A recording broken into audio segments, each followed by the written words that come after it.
Dalam rekaman video amatir warga pasca kecelakaan lalu lintas di Jalan Raya Cianjur, Sukabumi, Desa Gekbrong, Kecamatan Gekbrong, Cianjur, Jawa Barat pada Senin sore. Kejadian bermula saat kendaraan truk tangki air melaju dari arah Sukabumi menuju Cianjur. Saat melewati jalan menurun, diduga truk tangki air alami remblong dan menabrak 2 unit pengendara sepeda motor di depannya. Tak usai di situ, truk tangki air terus melaju sekitar 1 km hingga akhirnya kembali menabrak 2 pengendara sepeda motor dan 1 unit mobil minibus. Truk berhenti setelah masuk ke dalam parit sedalam 10 meter.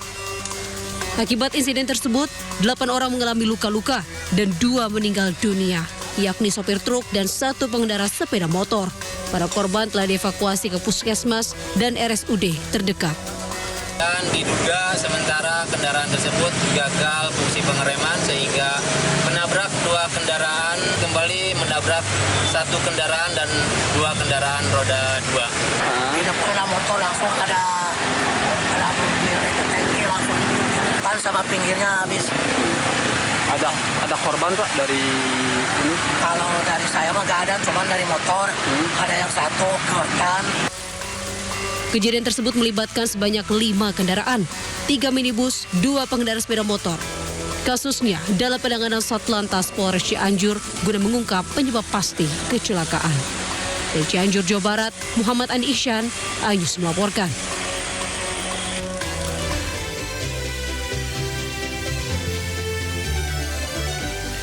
Awal pekan kita harus terus semangat. Harus dong semangat, terlebih besok ya Bayu ya berarti? Hari ini. Hari ini tanggal 10 kan. Ya ampun. Di mana Indonesia ini akan melawan Jepang. Saking semangatnya ya. Ternyata hari ini pemirsa nanti pada pukul 17:35 waktu Indonesia Barat. Ya. Kick off-nya kita akan menyaksikan bersama-sama pertandingan antara Indonesia melawan Jepang yang berlangsung di Osaka, Jepang ya. Ya. Kalau untuk kali ini bukan di GBK ya. Iya. Kamu gimana melihat Indonesia versus Jepang, optimis atau enggak? Harus optimis, terlebih dengan formulasi sekarang nih, orang-orang yang luar biasa keren, permainan juga luar biasa tentunya ya. Dan juga ini memang bukan sekedar untuk apa ya, sebagai mencari poin belaka, tapi juga meningkatkan kepercayaan diri para pemain kita. Kalau kita tahu kan bersama-sama gimana luar biasanya juga ya permainan atau taktik dari timnas Jepang begitu sehingga bisa memenangkan berbagai pertandingan sebelumnya dan otomatis sudah memperoleh tiket ya untuk masuk ke putaran final ya Bayu ya. Ya, karena kalau kita lihat juga memang Jepang ini dari sejarahnya ini hanya pernah sekali dan itu bukan kalah tapi seri ya melawan Indonesia. Nah, tapi meski demikian bukan berarti kita harus tadi pesimis ya, tapi melihat sekarang Indonesia ini kayaknya nggak bisa disepelein ya. Walaupun Jepang adalah tanah kelahiran Tsubasa ya. Tapi juga Indonesia melihat kemarin melawan Cina aja, wah saya juga nggak expect tuh ya. Terlebih ini ya terkait dengan kiper yang jaga gawang Jepang, Yuda kalau nggak salah ya. Yuga. Itu juga luar Yuda biasa anak ya. mana Min? Ya kita doakan bersama-sama dan kita support terus ya timnas Indonesia. Semoga terus kalau misalnya nggak seri, kalau misalnya nggak golin bisa seri ya. Betul. Tetap menjaga pertahanan gawang jangan sampai kejebolan lah. Ya, kita doakan semoga pemainnya juga sehat, terus juga dalam keadaan waras itu penting ya, di lapangan sehingga dapat bermain dengan cukup optimal. Dan kita doakan juga supaya pemirsa di rumah ini dalam keadaan yang sehat untuk menyaksikan kita di Sindo Today yang merupakan program yang menghadirkan informasi-informasi terhangat hari ini bersama saya Bayu Pradana. Ya, dan saya Yasmin Natania pemirsa. Sebelum kita memulai seluruh rangkaian Sindo Today, redaksi kami telah menyiapkan 3 berita pilihan, ini dia.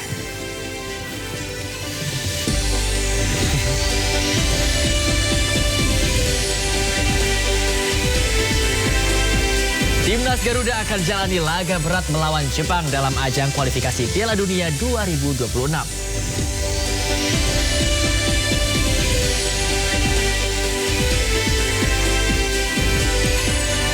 Pemerintah telah menghentikan sementara operasi tambang nikel dari PT Gag Nikel di Raja Ampat.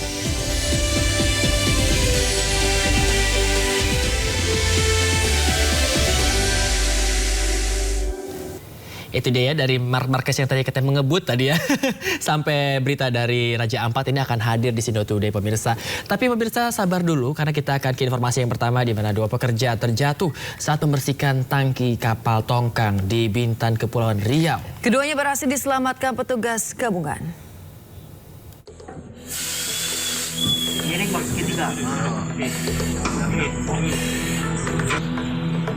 Video amatir merekam proses evakuasi dua pekerja yang terjebak dalam tangki kapal tongkang Pratama 5 di Bintan, Kepulauan Riau.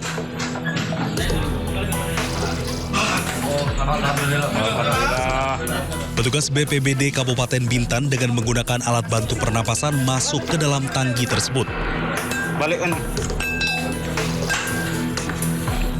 Beberapa menit kemudian, petugas berhasil mengeluarkan pekerja dari dalam tangki yang sudah dalam kondisi lemas. Kedua pekerja itu terjebak diduga lantaran kekurangan oksigen saat membersihkan tangki kapal.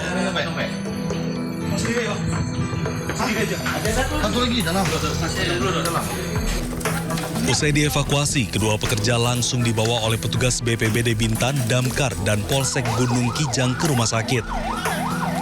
Saat ini, kedua kondisi korban telah mulai membaik dan masih dirawat di Rumah Sakit Umum Daerah Kabupaten Bintan. Dari Kabupaten Bintan, Kepulauan Riau, Suprianto Aidus melaporkan.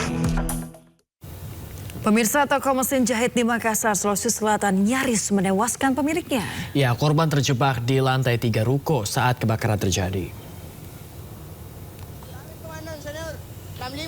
Sempat terjadi ledakan saat kebakaran yang menghanguskan toko mesin jahit di lantai dasar. Penghuni ruko terjebak di lantai 3 akibat asap pekat dan tertutupnya akses keluar. Tim damkar terpaksa menjebol akses menuju lantai 3. Setelah api berhasil dipadamkan, korban dievakuasi dalam kondisi mengalami sesak nafas. Korban segera mendapatkan bantuan medis.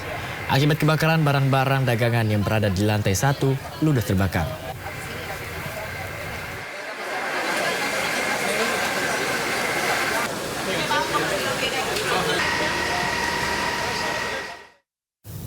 Selain itu, pemirsa, sebuah bengkel las dan 3 lapak pengepul barang bekas di kawasan Cengkareng, Jakarta Barat ludes terbakar. Tidak ada korban jiwa dalam insiden ini, sementara penyebab kebakaran masih diselidiki. Laura, hei sini. Aku lagi duduk, ada kali lari. Aduh Tuhan.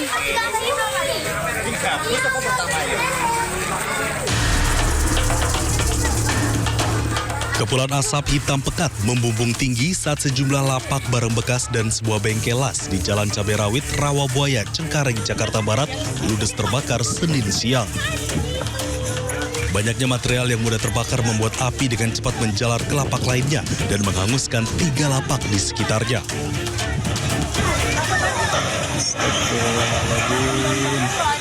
Kebakaran di dekat Pasar Bojong Indah, Kecamatan Cengkareng, Rawabuaya. Bisa dikembang semua orangnya lagi pergi kerja keluar, yang punya juga kita. Api berhasil dipadamkan setelah 16 unit mobil pemadam kebakaran yang melibatkan 80 personil dikerahkan ke lokasi.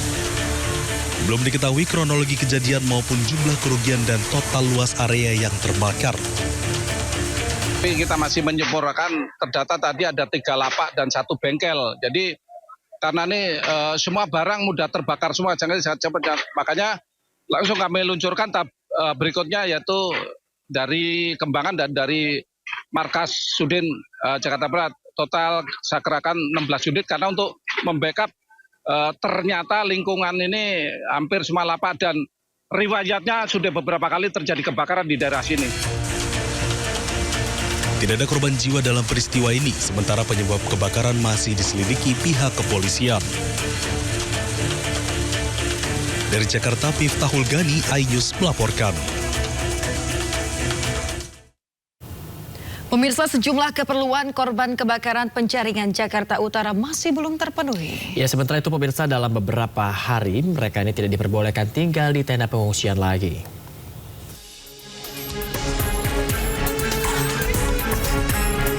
Beberapa keperluan pengungsi kebakaran Kapuk Muara Penjaringan masih belum terpenuhi. Kebutuhan yang belum terpenuhi diantaranya selimut, terpal, pakaian dalam, dan alat sholat. Namun, bantuan berupa makanan dan pakaian sudah diterima para pengungsi. Selain bantuan yang belum tercukupi, para pengungsi mulai bingung akan tempat tinggal mereka selanjutnya.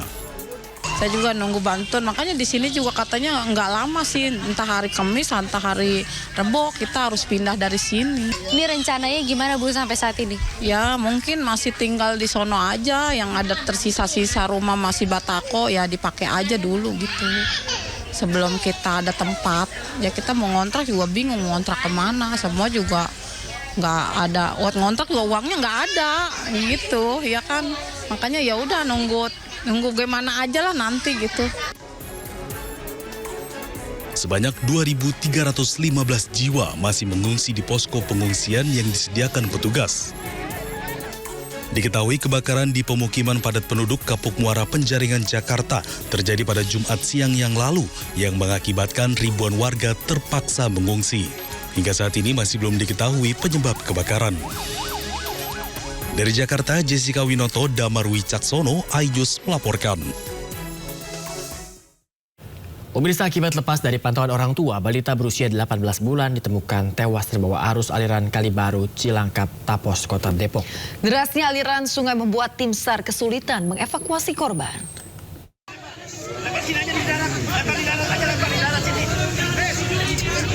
Seperti inilah proses evakuasi jasad balita yang tewas akibat terbawa arus sungai Kali Baru di Cilangkap, Tapos, Depok. Derasnya aliran sungai pasca hujan deras mengguyur kawasan Depok membuat tim Basarnas kesulitan mengevakuasi korban.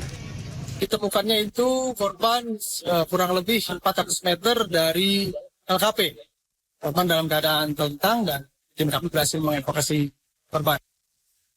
Untuk jumlah personil, Bang? Jumlah personil itu kurang lebih hampir 100 orang dari perangkat desa, aparat setempat maupun dari relawan dan organisasi masyarakat. Bang, dari awal sampai akhir ada 24 jam atau lebih, Bang? Untuk dari kejadian, dari informasi yang masuk, dan sekarang sudah melebihi dari 24 jam.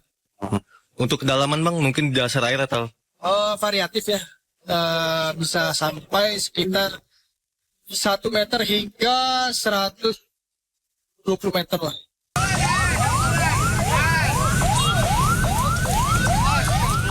Setelah dievakuasi, jasad balita 18 bulan ini langsung dibawa ke rumah duka. Tangis orang tua korban seketika pecah saat mengetahui anaknya sudah tidak bernyawa. Mereka tidak menduga anak yang hilang sejak Minggu pagi ditemukan tewas akibat terseret sungai. Dari Depok, Jawa Barat, Yung Rizky, iNews melaporkan. Pemirsa, banjir melanda Kabupaten Jombang, Jawa Timur dan terus meluas hingga merendam lebih dari 14 desa. Ya pemirsa, kondisi ini membuat sebagian warga terpaksa mengungsi.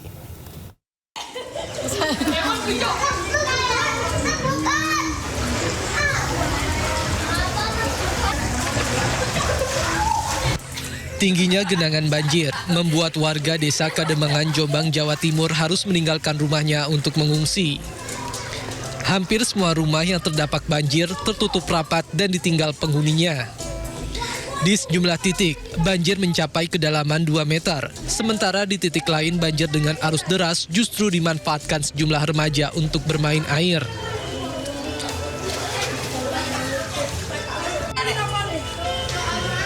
Menurut warga, banjir ini terjadi akibat luapan sungai yang ada di desa Kademangan dan diperparah dengan tingginya curah hujan yang terjadi pada Minggu malam. Tadi pagi. Tadi pagi? Iya. Ketinggian sekarang sampai berapa, Bu?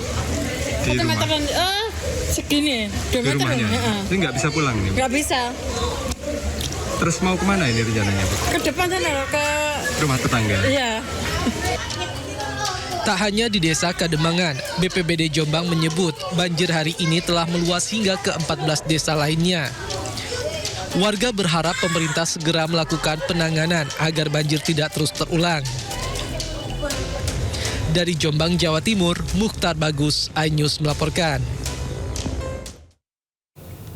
Pemirsa, akibat kelebihan kapasitas tempat pembuangan sampah akhir atau TPA Galuga di Kabupaten Bogor longsor dan menutup akses jalan. Sementara dari Gorontalo, pemirsa, longsor terjadi saat hujan deras mengguyur selama hampir 2 jam.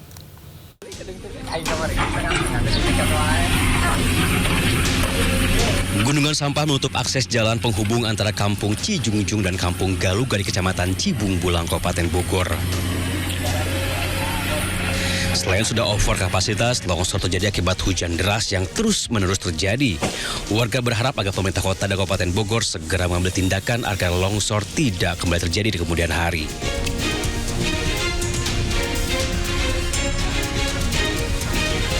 Dua alat berat diterjunkan untuk membersihkan material longsor berupa tanah, bebatuan hingga batang pohon yang menutupi hampir seluruh badan jalan di perbatasan Potangan Lamu Gorontalo.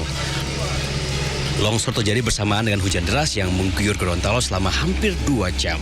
Akibat longsor, jalan Trans Sulawesi tidak dapat dilintasi. Ratusan kendaraan mulai dari truk, mobil pribadi hingga sepeda motor terpaksa berhenti hingga berjam-jam. Akses jalan baru bisa dilalui pada Senin siang setelah kondisi jalan bersih dari material longsor dan tebing dipastikan aman. Dari Bogor, Jawa Barat dan Kabupaten Boalemo, Gorontalo, Tim Liputan iNews melaporkan. 2 pencuri spesialis beca motor ditangkap polisi di Kota Padang, Sumatera Barat. Ya, bahkan saat penangkapan polisi juga menemukan narkoba jenis ganja milik pelaku.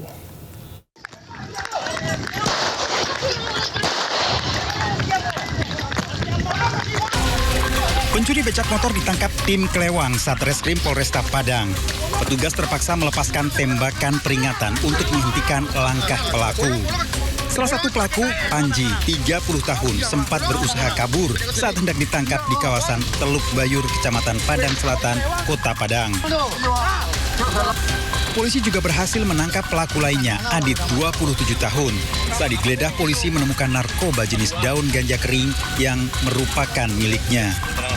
Kedua pelaku mengaku telah menjual 1 unit becak motor hasil curian kepada seorang penadah. Keduanya merupakan spesialis pencurian bentor yang beraksi di hampir 16 titik di Kota Padang. Atas perbuatannya, keduanya dijerat pasal 363 KUHP tentang pencurian dengan pemberatan dengan ancaman hukuman maksimal 9 tahun penjara. Dari Padang, Sumatera Barat, Budi Sunandar, iNews melaporkan. Dan pemirsa, meski demikian nantinya akan ada informasi lainnya, diantaranya demi konten aksi ugal-ugalan dilakukan sopir truk syarat muatan kayu di Lumajang, Jawa Timur. Ya, informasi lengkapnya kami hadirkan usai jeda, tetaplah di Sindo Today.